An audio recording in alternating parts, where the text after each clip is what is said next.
Astérisque, je suis rentré chez moi à 22h47 un vendredi soir. Les lumières du salon étaient éteintes. Personne n'était là, mais une petite valise se tenait à côté du canapé. Un léger parfum, pas le mien. J'ai longé le couloir et j'ai ouvert la porte de ma chambre. Sur mon lit, sous les draps gris que j'avais étendus ce matin-là, Claire dormait. La sœur de mon ex-femme. Ses cheveux étaient encore humides, sa poitrine se soulevait doucement. Au-delà de la fenêtre, la pluie dérivait à travers les lumières de la ville. Je suis resté figé.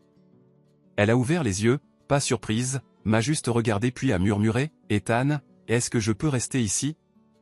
Je suis resté dans l'encadrement de la porte quelques secondes, puis j'ai reculé et j'ai presque refermé la porte. « Rendors-toi » ai-je dit doucement.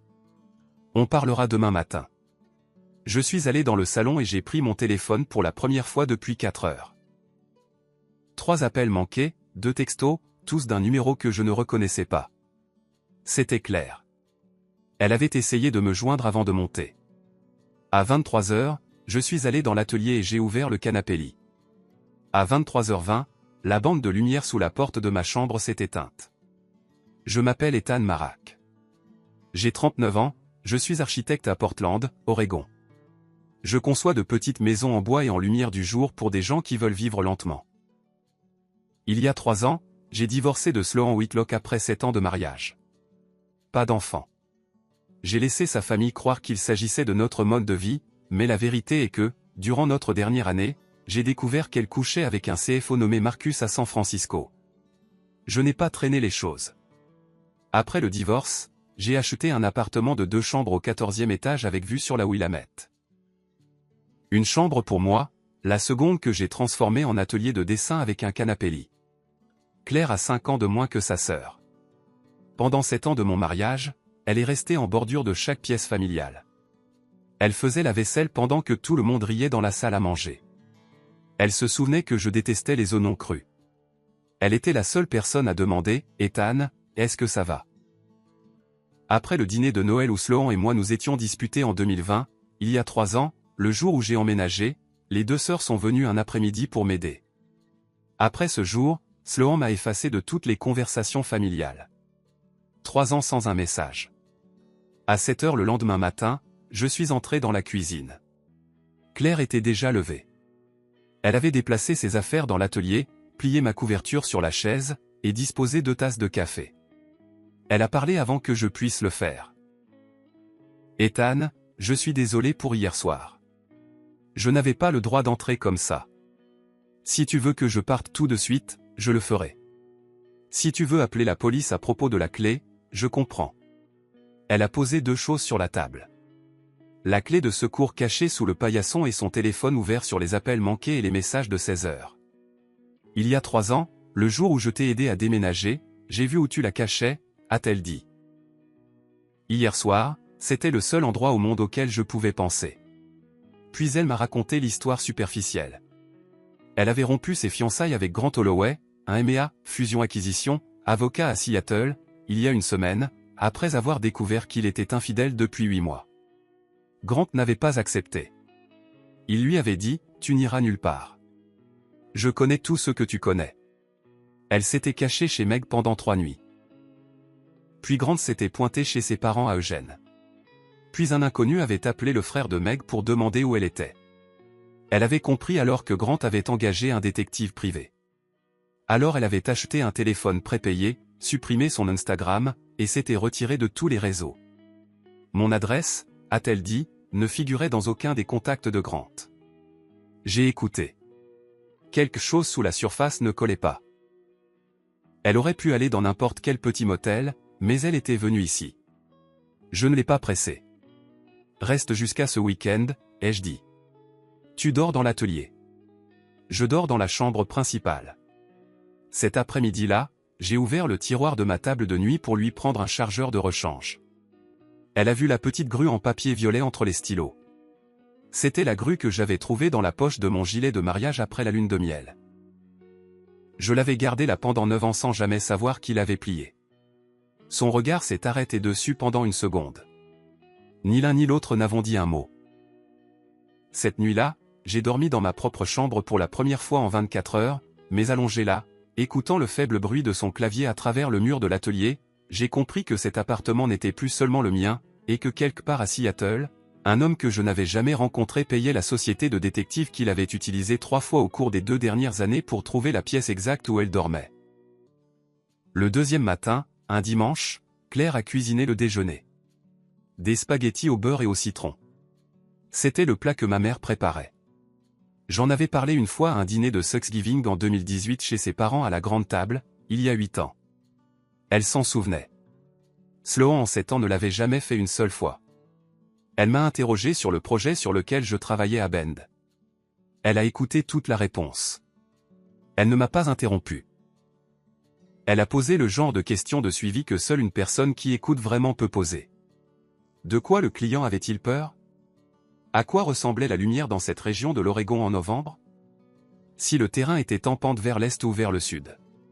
Cet après-midi-là, je lui ai dit que mon père était décédé l'été dernier. Je ne l'avais dit à personne. Elle n'a pas essayé de me réconforter avec des mots. Elle a rempli mon verre d'eau et s'est assise à côté de moi pendant 20 minutes sans parler. Pour la première fois depuis des mois, ma poitrine s'est assez ouverte pour que je puisse respirer. Le 3e jour, je nettoyais à nouveau le tiroir. La grue est tombée par terre. Claire l'a ramassée avant que je ne puisse le faire. Elle l'a tenue un long moment et l'a remise exactement où elle était, dans le même coin, au même angle, comme on pose un morceau de verre fin qu'on a un jour brisé et recollé.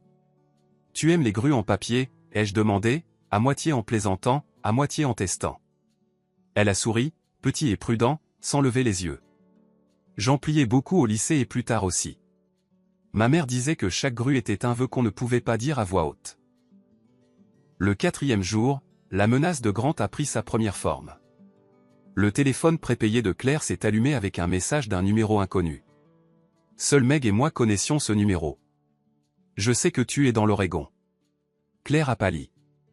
Elle s'est assise à table et a analysé la situation pour moi d'une voix posée. « Ma voiture est immatriculée à Seattle. Elle n'est pas entrée au Canada. Grant sait que j'ai grandi à Eugene. Il devine que l'Oregon est l'endroit où je fuirai. Il n'a pas d'adresse. Il sonde. » Elle a pris une capture d'écran et l'a enregistrée. Pièce numéro 1, a-t-elle appelé cela? Je lui ai dit, garde tout. Ne supprime rien. Les 5e et 6e jours, le filet s'est élargi. Mardi après-midi, je suis revenu à mon bureau et j'ai trouvé une carte de visite glissée sous la porte. Un avocat de Portland que je n'avais jamais rencontré. Un nom que je ne connaissais pas. Pas de mots. J'ai rapporté la carte à la maison. Je l'ai expliqué à Claire. Il ne sait pas que tu es ici. Mon cabinet a un site web. Grant jette un large filet à travers ses anciens contacts, envoyant des associés à chaque nom de la périphérie de ta sœur. Mon nom est l'un des nombreux sur cette liste, mais ton adresse exacte, non, pas encore. Claire a photographié la carte et l'a enregistrée. Pièce numéro 2. Le 7e jour, jeudi, j'ai travaillé de la maison pendant la première moitié de la matinée. Claire éditait au bureau dans l'atelier. Elle avait acheté le thé exact que j'aimais dans une petite boutique du Pearl District dont j'avais parlé une fois en 2019 lors d'un autre dîner de famille. Pas la marque, le véritable thé de petite production de cette boutique que seuls 3 habitants de Portland vendaient. Elle avait laissé la boîte sur le plan de la cuisine sans rien dire, comme on laisse un cadeau pour quelqu'un qu'on ne veut pas mettre mal à l'aise. Je me suis surpris à rester dans l'encadrement de la porte de l'atelier et à la regarder trop longtemps. Ses genoux étaient repliés sur la chaise et la lumière de l'après-midi tombait sur son épaule. Elle lisait un manuscrit sur son ordinateur portable, un doigt sur le pavé tactile, l'autre main posée sur sa tasse. Je me suis détourné. Je me suis dit, elle est la sœur de Sloan. C'est de la gentillesse. Ne le confonds pas. Le 8e soir, le courant dans tout le pâté de maison a été coupé pendant 20 minutes. Nous nous sommes assis sur le balcon. Portland est devenu noir sous nous, à l'exception de la lente ligne lumineuse d'un cargo descendant la rivière. La pluie s'était arrêtée pour la première fois de la semaine. L'air sentait le cèdre froid et l'asphalte mouillé, et j'entendais le bourdonnement sourd d'un générateur qui s'enclenchait dans l'immeuble d'en face. Elle m'a parlé de Grant pour la première fois. Pas les détails, juste une phrase. « Certains hommes t'aiment en te rendant plus petite », a-t-elle dit. « Je ne veux plus être plus petite. » J'ai failli poser ma main sur la sienne. Je l'ai retirée à la dernière seconde. Quand les lumières se sont rallumées dans l'appartement derrière nous, elle ne s'est pas retournée tout de suite. Elle est restée à regarder la rivière encore une minute. Puis elle s'est levée et a dit « Merci de t'être assis ici avec moi. » Le 9e jour, j'ai remarqué qu'elle toussait la nuit. J'ai laissé un flacon de sirop pour la toux sur le plan de la cuisine. Le matin, elle a laissé un morceau de papier plié sur le comptoir à côté. Merci. Une petite grue en papier dessiné dans le coin au stylo bleu. Ce soir-là, elle a fait de la soupe. Elle a dit que sa grand-mère la préparait pour elle quand elle était enfant et qu'elle se souvenait encore de chaque ingrédient. La cuisine s'est remplie de l'odeur du gingembre, du citron et de quelque chose que je ne pouvais pas nommer. Nous avons mangé à la table de la cuisine sans dire grand-chose. Elle gardait ses 2 mains autour de son bol pour se réchauffer. J'ai remarqué qu'elle avait cessé de sursauter à chaque fois que son téléphone s'allumait. Plus tôt dans la semaine, elle avait dit quelque chose que je n'arrêtais pas de retourner dans ma tête. Elle avait dit « As-tu déjà eu l'impression que certaines maisons n'attendent que la bonne personne pour arriver ? Je crois que la tienne est de celle-là. » J'avais répondu « Ma maison n'attend que moi. Tous les autres ici sont des invités. » Elle avait regardé dans son thé et avait dit « Alors je serai une invitée bien élevée. » Le 10e jour, je suis rentré et j'ai trouvé qu'elle avait réarrangé les livres sur l'étagère du salon, non pas par auteur ou par sujet, mais par la couleur des dos. Elle s'est excusée. Elle a dit qu'elle l'avait fait pendant un appel et qu'elle ne s'en était pas rendu compte. Je lui ai dit de les laisser. C'était mieux ainsi, en fait, comme si quelqu'un vivait ici volontairement.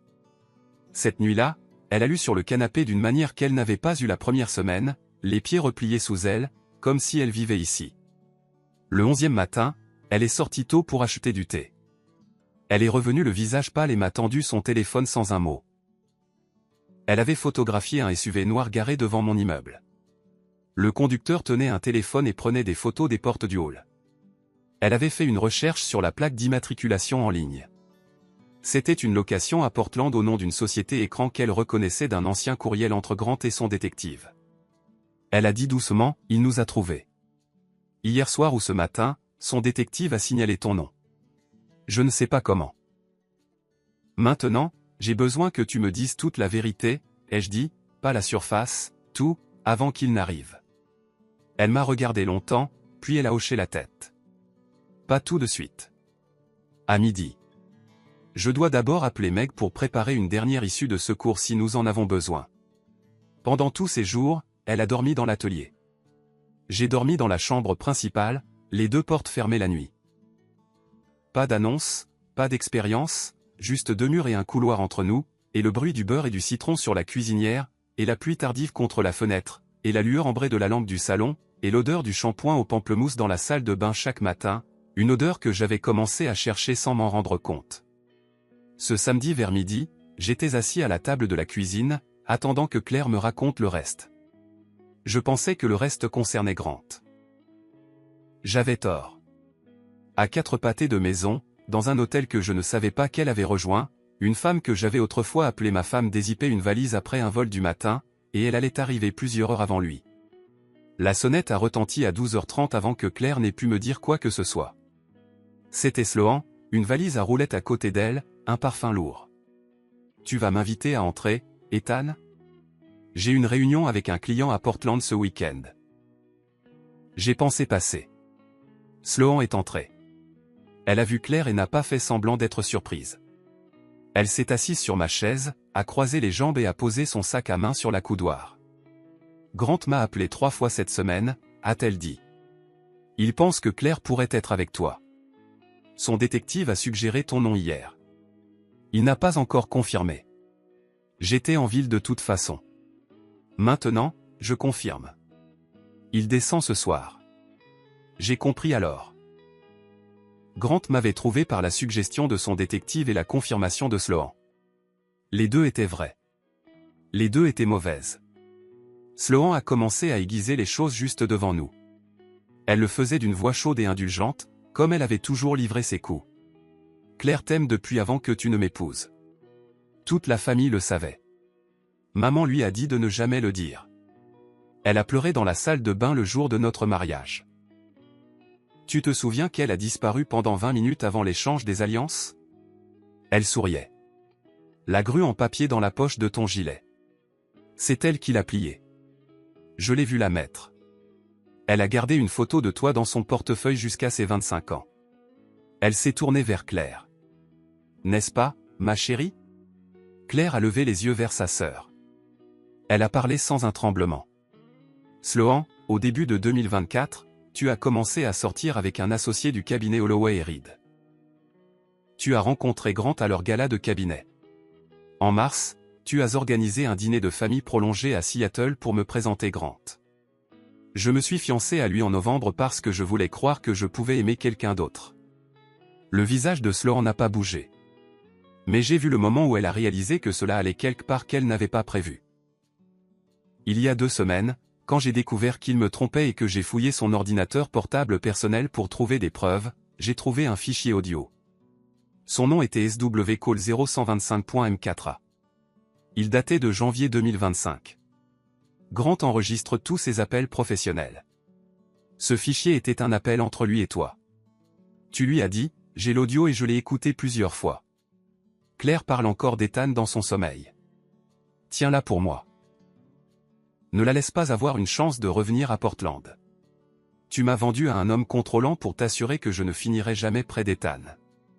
Sloan a ouvert la bouche et l'a refermée. C'était la première fois de sa vie qu'elle voyait sa sœur se tenir devant elle et rester debout.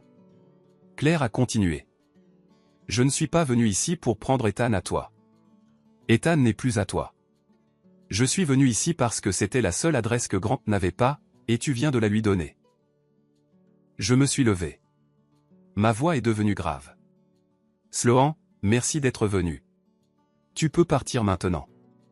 Elle a pris son sac et m'a adressé le petit sourire poli qu'elle utilisait pendant les fêtes. Bien. Grant sera là avant minuit. Vous êtes livré à vous-même. La porte s'est refermée derrière elle. Dès que le verrou a cliqué, Claire a ouvert son ordinateur portable sur la table de la cuisine et a sorti une petite clé USB de son portefeuille. Elle l'a branchée. Ses mains étaient fermes d'une manière qui m'a dit qu'elle répétait ce moment depuis 2 semaines. Je ne voulais pas utiliser ça à moins de n'avoir pas le choix, a-t-elle dit. J'allais disparaître tranquillement. Maintenant, je dois le faire. À l'intérieur du dossier, il y avait 3 choses, un fil de courriel entre Grant et 3 femmes différentes au cours des 8 derniers mois, 2 associés de son cabinet et une paralégale, le fichier audio swcall0125. Et un ensemble de reçus de paiement scannés provenant du courriel professionnel de Grant, 3 virements bancaires à une société de détectives privée au cours des 2 dernières années, avec le logo et le numéro de compte de la société clairement visible sur chaque reçu. Grant a plus peur d'un scandale professionnel que de toute autre chose dans sa vie, a-t-elle dit. Il est au milieu d'une fusion-acquisition de 400 millions de dollars. Si j'envoie ça au RH de son cabinet et au conseil de discipline du barreau de l'État de Washington, sa carrière est terminée en 48 heures. Elle m'a regardé. Je n'avais pas vraiment prévu de faire ça quand j'ai conduit jusqu'ici. J'allais disparaître. Il m'a forcé la main. À 23h30 ce soir-là, la réception a appelé. Grant Holloway voulait monter. J'ai dit oui. Il était grand, dans un manteau cher. Sa voix était douce. Ethan Merrick? Je suis venu chercher ma fiancée.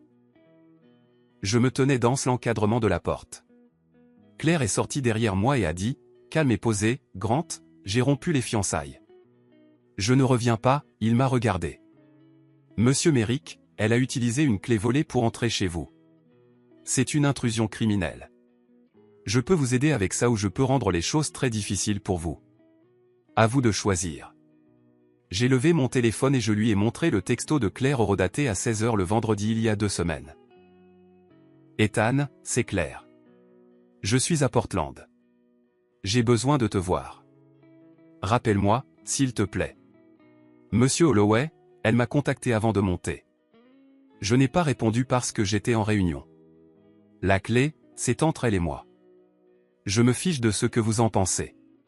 Puis j'ai tourné l'ordinateur portable de Claire sur la table du vestibule pour qu'il puisse voir l'écran. Voici un dossier de vos courriels avec 3 femmes au cours des 8 derniers mois. Voici un fichier audio d'un appel entre vous et mon ex-femme de janvier dernier. Voici un ensemble de reçus pour le détective que vous avez engagé pour suivre votre fiancé. Vous avez 30 secondes pour sortir de cet immeuble. Après cela, la première copie va au RH de votre cabinet. La seconde va au conseil de discipline du barreau de l'État de Washington. Grant a regardé l'écran. Son visage a perdu ses couleurs. Sa mâchoire a bougé une fois, comme s'il calculait un nombre et arrivait à court. Il n'a pas discuté. Il s'est retourné et est parti. L'ascenseur a sonné au bout du couloir, puis c'était le silence. Claire s'est adossée au mur et a laissé échapper un souffle qu'elle retenait depuis très longtemps. Son épaule a tremblé une fois, puis s'est arrêtée. Elle n'a pas pleuré. Elle avait l'air plus fatiguée que je n'avais jamais vu personne. « Je suis désolée pour tout », a-t-elle murmuré. J'ai dit. Tu n'as pas à t'excuser de te sauver toi-même. J'ai seulement besoin de savoir une chose. Es-tu venu ici parce que cet appartement était sûr, ou es-tu venu ici parce que j'y étais? Elle est restée silencieuse longtemps. Les deux. Mais tu mérites la réponse entière. Demain matin. Je lui ai dit de dormir dans l'atelier et que je resterai debout jusqu'à être sûr que Grant ait vraiment quitté l'immeuble. Elle n'a pas discuté. Elle a marché lentement dans le couloir, une main traînant le long du mur, et a fermé la porte de l'atelier. Cette nuit-là, je suis resté assis sur le rebord de la fenêtre jusqu'à 3 heures du matin avec la grue en papier dans la main. Pendant 9 ans, j'avais gardé le vœu de quelqu'un d'autre dans mon tiroir sans le savoir.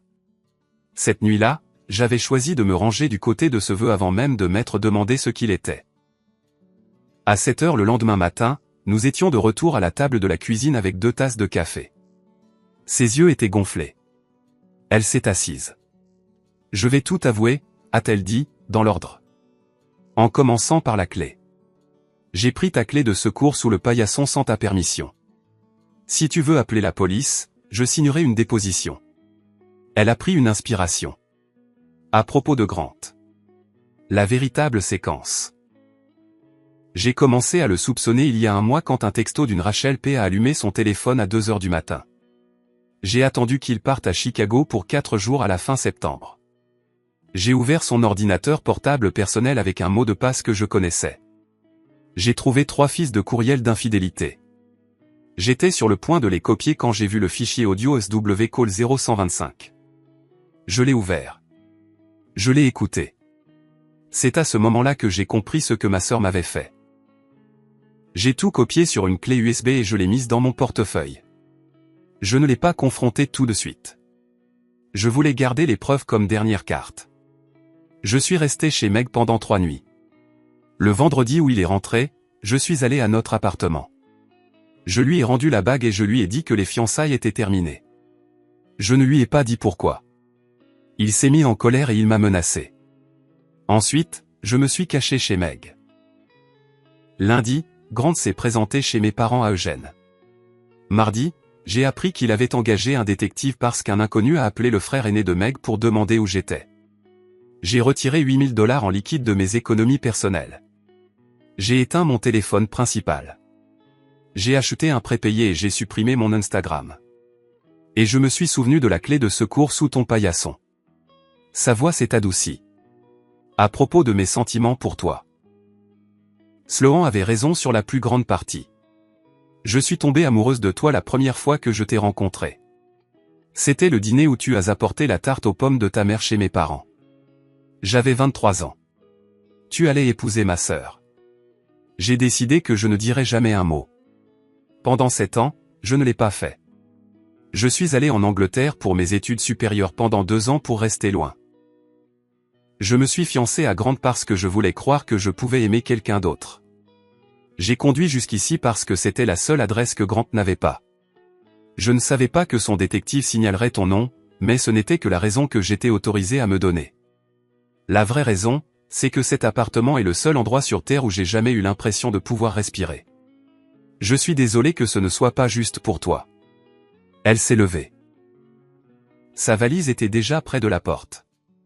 Je vais partir. Meg m'a donné le nom d'un avocat à Portland, un ami de son ancien rédacteur en chef, spécialisé dans les cas de contrôle coercitif. Je l'appellerai lundi matin. Je gérerai Grant toute seule. Je ne me suis pas levé tout de suite. J'ai pris la grue en papier qui était sur la table depuis la veille et je l'ai retournée dans mes mains. J'ai pensé à 3 ans de vie seule dans cet appartement. À toutes ces soirées tranquilles que je m'étais dit être la liberté. En les regardant en arrière d'où j'étais assis, ce n'était que les habitudes de la solitude avec un nom plus joli. J'ai pensé aux 2 dernières semaines, pas à combien de temps elle m'avait aimé, mais à ce que j'avais ressenti avec elle dans la pièce. La réponse n'était pas quelque chose que je pouvais esquiver ou habiller d'un mot plus joli. La paix.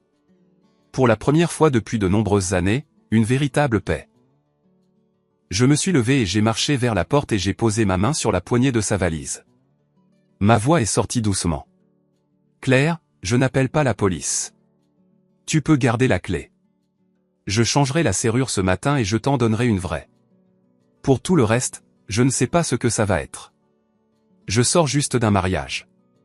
Tu sors juste de fiançailles et il y a un homme qui pourrait revenir. Nous ne nous devons rien de grand. Mais je sais une chose. Si tu franchis cette porte ce matin, cet appartement redeviendra silencieux d'une manière que je ne veux plus. Reste. Tu n'as rien à faire. Reste simplement. Elle m'a regardé longtemps. Puis elle a posé sa main sur la mienne sur la poignée de la valise. Elle ne m'a pas serré dans ses bras. Elle ne m'a pas embrassé. Elle a juste laissé sa main là, chaude, un peu tremblante. Elle est restée. Elle a officiellement réintégré l'atelier. J'ai gardé la chambre principale. 2 pièces, 2 portes fermées, une ligne nette au milieu de l'appartement. Lundi, elle a appelé l'avocate que Meg lui avait recommandée. L'avocate a examiné le dossier et a pris l'affaire à 60% de son tarif habituel parce que les preuves étaient solides et que l'affaire correspondait exactement à sa spécialité. Claire a payé avec ses 8 000 $ d'économie et le reste en plusieurs versements. Mardi, la demande d'ordonnance de protection a été déposée au tribunal avec tout le dossier. J'ai changé la serrure. Je lui ai donné une vraie clé. Elle a placé la grue en papier sur l'étagère du salon entre 2 recueils de poésie. Il y a une sorte de décision qu'on prend avec sa tête. Il y a une sorte de décision qu'on prend avec son cœur. Et il y a celle que j'ai prise ce matin-là, qu'on prend avec ce que les 2 dernières semaines vous ont appris sur vous-même. Je n'ai pas choisi Claire parce que j'étais déjà amoureux d'elle. J'ai choisi de rester assez longtemps pour découvrir si je pouvais l'être. La 3e semaine, Grant a riposté. Il a engagé un avocat et a déposé une plainte en diffamation contre Claire pour avoir envoyé les courriels au RH de son cabinet.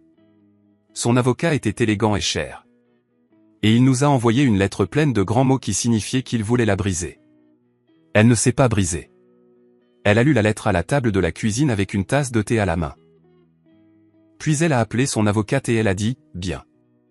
Allons-y ». Je l'ai regardé raccrocher le téléphone et laisser échapper un petit souffle, le genre qu'on laisse échapper quand on a eu peur de la même chose pendant longtemps et qu'on a enfin décidé de marcher vers elle. La 4e semaine, l'avocate de Claire à Portland a contre-attaqué. Elle a fourni le fichier audio, les courriels avec les 3 femmes, les reçus du détective et les photographies du SUV comme preuve d'un modèle documenté de contrôle coercitif et de tromperie lors de fiançailles. Elle a construit un portrait de lui qu'aucun cabinet ne pouvait garder sur son papier à en-tête. L'avocate de Claire lui a dit plus tard qu'en 15 ans de pratique, elle avait rarement vu un dossier aussi solide. Claire a pris cela chez elle comme quelqu'un d'autre pourrait prendre un compliment sur sa cuisine. La 5e semaine, le barreau de l'État de Washington a ouvert une enquête disciplinaire préliminaire. Le cabinet de Grant a exercé des pressions internes. La fusion-acquisition de 400 millions de $ était soudainement réexaminée par 2 des parties acquéreuses. Son nom a commencé à fuiter discrètement dans le milieu des fusions-acquisitions, comme un nom fuit quand personne ne veut être celui qui l'a dit en premier. La 6e semaine, Grant a retiré la plainte en diffamation. Il n'a pas fait appel de l'ordonnance de protection. Il a été transféré au bureau de Boston du cabinet. Il n'est plus réapparu. Nous avons célébré avec une pizza bon marché dans la cuisine. Pas de vin, pas de larmes. Juste le petit sentiment net d'une serrure qui se ferme enfin à l'extérieur d'une maison. Claire a mangé 2 par debout au comptoir, tenant encore les papiers d'une main, comme si elle avait peur qu'ils s'envolent si elle les posait. 3 mois plus tard, Sloan a posté une photo d'Aspen avec un nouvel homme. Avant cela, son silence aurait pu être de la confusion ou de l'orgueil. Je n'ai pas demandé. Nous n'en avons pas parlé. Elle n'a jamais envoyé de message. Certaines portes se ferment sans un bruit. Le père de Claire a tenu 2 semaines. Puis Claire est descendue à Eugène seule et s'est assise avec lui sur la véranda arrière pendant 3 heures. Elle n'avait pas essayé de le convaincre. Elle lui avait juste raconté sa vie calmement depuis le début. Il n'a pas approuvé. Il a cessé de l'interdire. Elle est rentrée à Portland ce soir-là et elle n'a pleuré que dans l'ascenseur de mon immeuble. Sa mère m'a appelé une fois. Elle a dit « Ethan, en 7 ans, tu as été la seule personne dans cette maison à faire rire Claire du fond du cœur. Je ne comprends pas cela, mais je comprends cela. » Puis elle a dit au revoir et a raccroché. Je suis resté assis sur le balcon longtemps après cet appel. De petites choses ont commencé à changer. Elle cuisinait le dîner. Je faisais la vaisselle. Nous nous promenions le long de la Willamette les dimanches après-midi sans parler de rien d'important. Et il s'est avéré que ne pas parler de choses importantes était sa propre forme de communication, une chose dont nous avions tous les deux été privés pendant des années sans le savoir. Elle lisait mes dessins et soulignait un détail dans une fenêtre d'angle sur lequel je regardais depuis 2 mois sans le voir. Elle avait une façon de tapoter le papier avec un doigt et de dire « ici ». C'est là que la lumière sera vraiment à 16 heures en novembre. Elle avait raison à chaque fois. Le premier baiser a eu lieu à la 9e semaine, dans la cuisine. Elle coupait des oignons et pleurait à cause d'eux. J'ai ri. Elle m'a poussé l'épaule. Puis je me suis penché, très lentement. Elle est restée immobile. Puis elle m'a rendu le baiser comme quelqu'un qui avait attendu 7 ans pour ne pas avoir à se presser.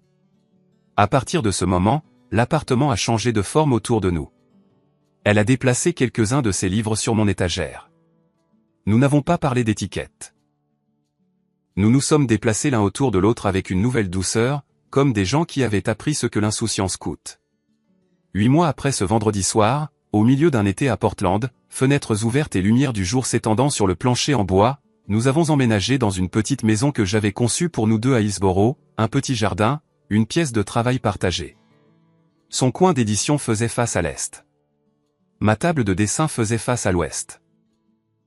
Une chambre, un toit. Le jour du déménagement, j'ai ouvert une boîte personnelle. La grue en papier violet était sur le dessus, reposant entre 2 feuilles de papier de soie. Claire est entrée dans la pièce et m'a vu la tenir. Elle a souri, la première fois qu'elle souriait à la grue sans se cacher. « Sais-tu ce que j'ai souhaité quand je l'ai pliée » a-t-elle demandé. J'ai secoué la tête. J'ai souhaité qu'un jour tu me regardes et que tu ne vois pas la sœur de quelqu'un. J'ai posé la grue sur le manteau de la nouvelle maison, au centre.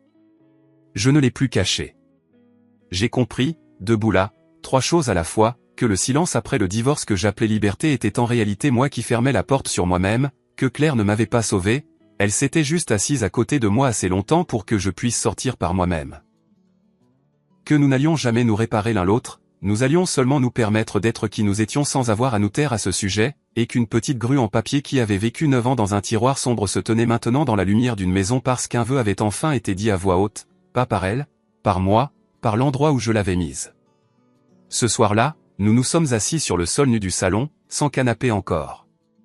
Nous avons mangé de la pizza. Nous avons bu du vin bon marché dans des tasses à café. Elle a posé sa tête sur mon épaule. « Ethan » a-t-elle dit doucement, « est-ce que je peux rester ici ?» La même question que la première nuit. Cette fois comme une blague. « Tu y es déjà » ai-je dit. L'odeur de la peinture neuve, le bruit des grillons de Hillsborough, la lumière de la lune à travers une fenêtre sans rideau, une petite grue en papier violet se tenant seule sur un manteau blanc, petite, vieille, vivante. Je pensais autrefois que l'amour arrivait bruyamment, comme Sloan était arrivé et comme elle était partie. J'avais tort. Le véritable amour arrive comme Claire est arrivée. Il frappe à ta porte par une nuit pluvieuse. Il s'endort dans ton lit par épuisement et il reste d'une manière qui te fait oublier à quel point ta maison était silencieuse avant qu'il ne le fasse. Je raconte cette histoire non pas pour mettre en avant une fin heureuse.